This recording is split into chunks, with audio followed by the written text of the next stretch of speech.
music written by Miles Davis, he calls So What?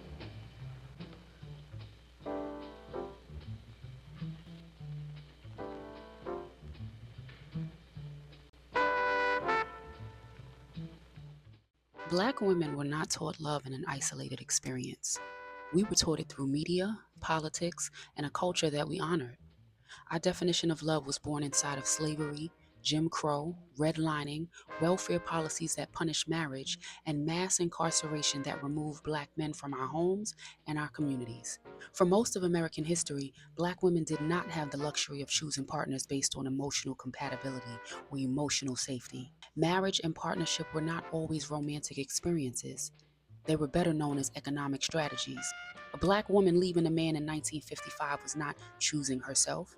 She was choosing hunger, homelessness, choosing to be unprotected in a world that already hated her.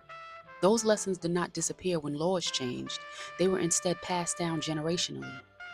Then the culture reinforced it by the stories we were raised on. In Waiting to Exhale, love is betrayal, survival, and acceptance. Lori, I gave him 2 babies and she thinks she can just take my husband. Bernie, cut. In Love and Basketball, love is sacrificing your career and your dignity to stay chosen. I'll play you. What? 1 game, 1-on-1. For what? Your heart. Mary J. Blige taught us sacrificial love. Faith Evans taught us the ache inside love. But when Black women in 2025 began rejecting struggle, it wasn't rebellion, it was course correction.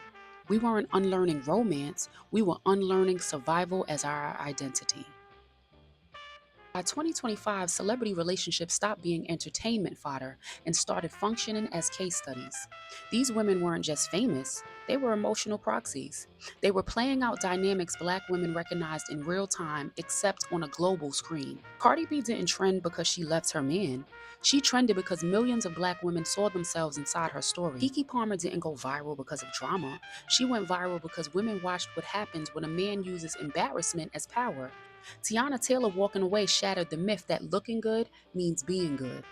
And in a stark contrast to our elders of yesteryear, we would gladly pay out alimony to leave than to stay unfulfilled. By 2025, Black women were not just talking about love anymore. We were talking about ourselves. This is the year therapy language went from Instagram captions to real-life application. Words like boundaries, attachment styles, emotional availability, and nervous system regulation started being necessary.